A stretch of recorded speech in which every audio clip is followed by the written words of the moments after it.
ते याच्यासाठी की आज सभागृहामध्ये सुद्धा हा विषय चर्चेला आला, त्याच्याबद्दल विरोधकांनी तुम्हाला सत्ताधाऱ्यांना धारेवर धरण्याचा प्रयत्न केला।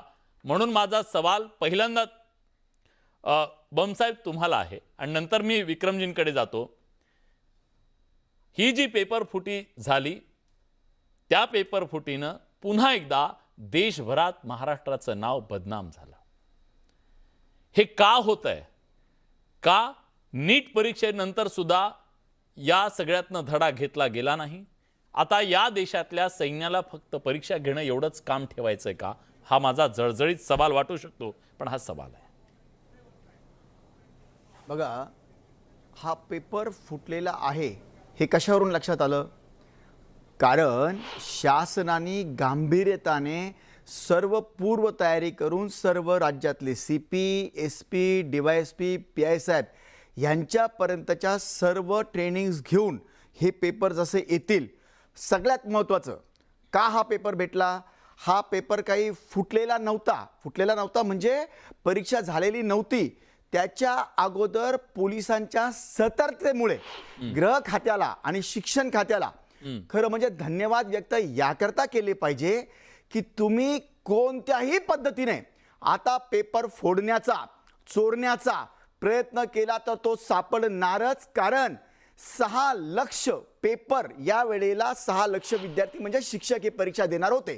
प्रत्येक पेपरवर वेगळा QR कोड होता। म्हणजे वरचा QR कोड जर तुम्ही काढून टाकला तर पेपरला सरळ QR होता, म्हणजे कोणताच पेपर बाहेर जाऊ शकणार नाही। ज्यांनी बाहेर पाठवला त्याची सुद्धा माहिती त्वरित फ्रॅक्शन ऑफ सेकंडला पोलिसांना आणि शिक्षण खात्याला भेटणार होती। आणि त्याच्याचमुळे ह्या गोपनीयतामुळे पोलिसांना ताबडतोब हा पेपर फुटलेला आढळला आणि त्यावर ताबडतोब कार्यवाही झाली। 3 आरोपीला धरण्यात आलं, ते बिहारचे होते, सगळं तुम्हाला बाकीचं माहिती आहे। 2 आरोपी जे फरार झालेले आहेत त्याकरता त्यांना बिहार, आग्रा वेगवेगळ्या ठिकाणी त्यांचा शोध चालू आहे, त्यांना मकोका लावत आहे। मी हे सांगतोय, पेपर फुटणं हे चांगलं नाही, परंतु कधी नव्हे, पेपर कोणत्याही परिस्थितीमध्ये फुटूच नये, लोकांना कोणत्याही परिस्थितीमध्ये त्यांची कॉपी करताच येऊ नये याकरताच्या सगळ्या स्टेजेस पार करून शासनाने प्रचंड प्रिपरेशन केलं असल्यामुळे या बाबी बाहेर आल्या। खरं म्हणजे धन्यवाद याकरता द्यायला पाहिजे की 6 लक्ष शिक्षकांमधून सुद्धा ही कोणती बाब बाहेर जाताना ही धरल्या जाते। म्हणजे शिक्षकांकडनं नाही झालंय, मी आत्ताच्या आत्ता काही सांगणार नाही, परंतु ज्यांनी ही पेपर फुटी केली आपल्या राज्य शासनाकडून हे झालेलं नाही। जिथं छपाई होती तिथनं हे झालेलं आहे आणि ते सुद्धा आपल्या राज्याने त्याला ताबडतोब आळा बसावा असं त्याच्यामध्ये ते रॅकेट ओपन केलेलं आहे। म्हणून व्हावं नाही होऊ नये, हे असं कधी होऊ नये, परंतु त्याच्या प्रिकॉशन तर आपण ठेवल्या पाहिजे ना। त्या ठेवल्यात काय केलं असतं? शासनाने ही गोष्ट दाबली असती, कुणी या गोष्टीला उजागर होऊ दिलं नसतं, पण नाही, शासनाने गांभीर्यतेने ही गोष्ट चव्हाट्यावर स्वतःहून आणली आणि त्याच्यावर कार्यवाही केली। ठीक आहे, मी खरं तर विक्रमजी तुमच्याकडे येणार होतो लगेच प्रतिक्रिया घ्यायला, पण मला वाटतं की यांनी भूमिकाच अशी मांडली की मला त्याच्यावर विरोधकांचं मत घेणं अधिक महत्त्वाचं आहे। मी तुमच्याकडे येतो। बालाजी गाडे पाटील, त्यांचं म्हणणं आहे टीका कसली करताय, राजीनामा कसला मागताय? तुम्ही तर सत्कार घ्या, तुम्ही तर कौतुक करा आणि सांगा की आज अशा पद्धतीनं तुम्ही चांगलं काम केलेलं आहे, सतर्क तुम्ही आहात आणि म्हणून त्याच्याबद्दलची बक्षिसी द्या, असं त्यांचं म्हणणं आहे। विलासजी, याला मराठीमध्ये एक म्हणजे हिंदीमध्ये एक म्हण आहे, गिरे तो भी टांग ऊपर, असं ती जी म्हण आहे ते प्रत्येक आमदार साहेबांच्या या प्रतिक्रियेतनं येतोय। खरं तर महाराष्ट्रामधल्या 4.5 लाख 5 लाख शिक्षकांचं वाटोळं केलं।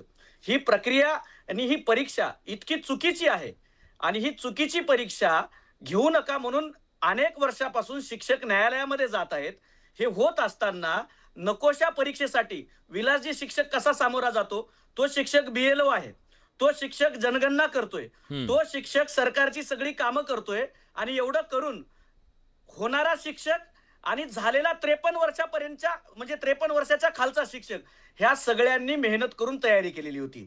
आता प्रशांत जे म्हणतायत की आमचं कौतुक केलं पाहिजे, खरं तर हे विधान करताना थोडी तरी आपण लोकप्रतिनिधी आणि सरकारचे प्रतिनिधी आहोत याचं भान असलं पाहिजे. 4.5-5 लाख पोरांचा एक दिवस अगोदर पेपर फुटला आणि बिहारी येऊन, हरियाणवी येऊन इथं पेपर फोडतायत. हे सरकारमधले आणि प्रशासनातले लोक त्यांच्या हाताशी असल्याशिवाय होत नाही. पकडल्या गेला हे पोलिसांचं अभिनंदन आहे, पण फुटला हे सरकारची जबाबदारी आहे. विलासजी, मला याचं उत्तर असं द्यायचंय की या देशामध्ये एक परंपरा होती. या देशामध्ये आर पाटलांपासून ते शिवराज पाटलांपर्यंत किंवा जेवढे राजीनामे काँग्रेस पक्षाच्या काळात झाले तेव्हा एक नैतिकता पाळली जायची. आणि आज या नैतिकतेला भारतीय जनता पक्षानं केराची टोपली दाखवण्याचं काम केलेलं आहे. नीटचा पेपर फुटला, पंतप्रधान गप आहेत, धर्मेंद्र प्रधान गप आहेत.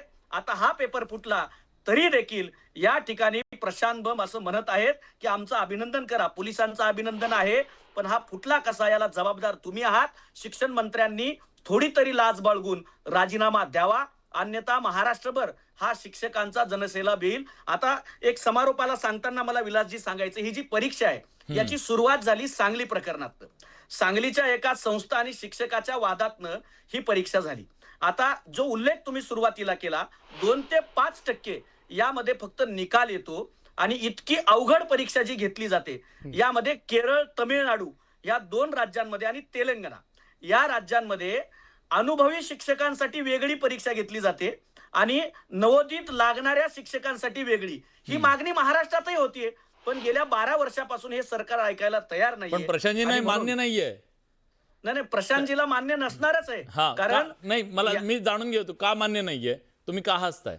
बघा, मला माहिती नाही आता प्रवक्ते काँग्रेसचे जे आहेत त्यांना नेमकं काय करायचं आहे. आपल्या राज्याच्या पिढ्या बर्बाद करण्याच्या सिस्टमला आळा बसण्याकरता ह्या टीईटी परीक्षा आहेत. काय आहे हो टीईटी परीक्षा? शिक्षक लोक जे विद्यार्थ्यांना शिकवतात त्याच परीक्षा तुमच्याकडून घेतोय, दुसरं काहीही नाही. कशाचे अवघड पेपर आहेत कृपया मध्ये बोलू नका. तुमच्या वेळेला मी मध्ये बोललेलो नाही. नंबर 1, काय परीक्षा आहेत त्या? अरे बाबा रे, 10% 5% निकाल लागतोय शिक्षकांचा. 2 वेगवेगळ्या परीक्षा घ्यायचा की एकत्र घ्यायच्या ते सोडा. मी आहे आज जे शिक्षक शिकवत आहेत त्यांचा जर निकाल 10% लागत असेल तर बालाजी भाऊ तुमच्यासह मला आणि सर्वांना प्रचंड विचार करण्याची. कारण एक जर दुसरीतला मुलगा तिसरीत कच्चा जर गेला दर्जाहीन शिक्षण घेऊन तर त्याची पूर्ण पिढी बर्बाद होते. आणि आपण तरी सांगतो शिक्षकांच्या परीक्षा घेऊ नये. काय माहितीये, डीएड बीएड मध्ये अगोदर हे, आता मला बोलायचं नव्हतं ह्याच्यामध्ये, आज पुढे 1 मिनिट मला सांगू द्या प्लीज. मग नाही, डीएड बीएड चे हे सगळ्या फॅक्टऱ्या ज्या उघडल्या होत्या ना सर्टिफिकेट देण्याच्या, का बरं पळायचं आपण ह्याच्या उघडल्या होत्या? कोणी उघडल्या?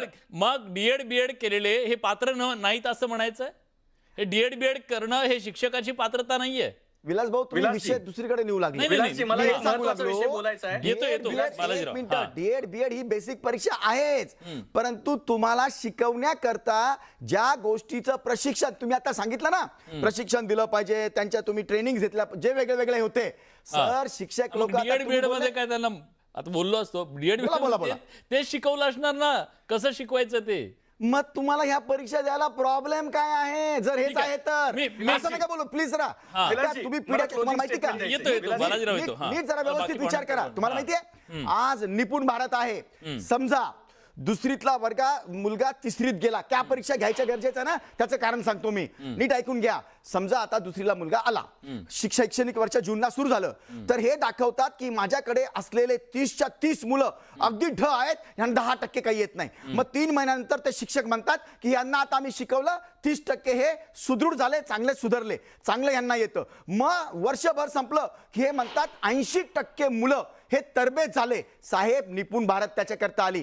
तिसरीत मुलगा गेल्यानंतर ताबडतोब जेव्हा त्यांची दुसरीची परीक्षा घेतल्या जाते पहिल्या महिन्याला, पुन्हा त्याचा निकाल 20% येतो. कसा? म्हणजेच शिक्षक हे फक्त खोटे रिपोर्ट दाखवतात, त्यांना शिकवतात. मी सगळ्यांना बोलत नाही, 70% शिक्षक, 30% आजही चांगले आहेत, त्यांचे पाय धुवून पिले पाहिजे, पण 70% शिक्षकांना आज त्यांना दिलेला करिक्युलम शिकवता येत नाही. ठीक आहे. शिक्षक आणि म्हणून आमदार आपल्या TET सोबत आहेत, ही मला परीक्षा त्यांच्याकडे जायचंय. असलीच पाहिजे, त्याला इन्कार करण्याचा कुणाचा आणि तू आणखीन उपर सर्वोच्च न्यायालयाने सांगितलंय, सर्व त्याचे फिल्टरेशन करून सांगितलंय, या जर परीक्षा ऑगस्ट 28 पर्यंत तुम्ही किती वेळा परीक्षा द्या, जर 28 पर्यंत तुम्ही पास झाले नाही तर नोकरीतनं हात धुवावा लागेल. ठीक आहे. म्हणून काँग्रेसच्या हाच प्रवक्त्यांनी मुद्दा आहे. मिळून या परीक्षा होऊच नाही आणि त्या शिक्षकांना विनाकारणचं जीवदान भेटावं 70%, 30% चांगलं आहे. त्यांना नाही, मी- हे आम्ही जमू देणार नाही.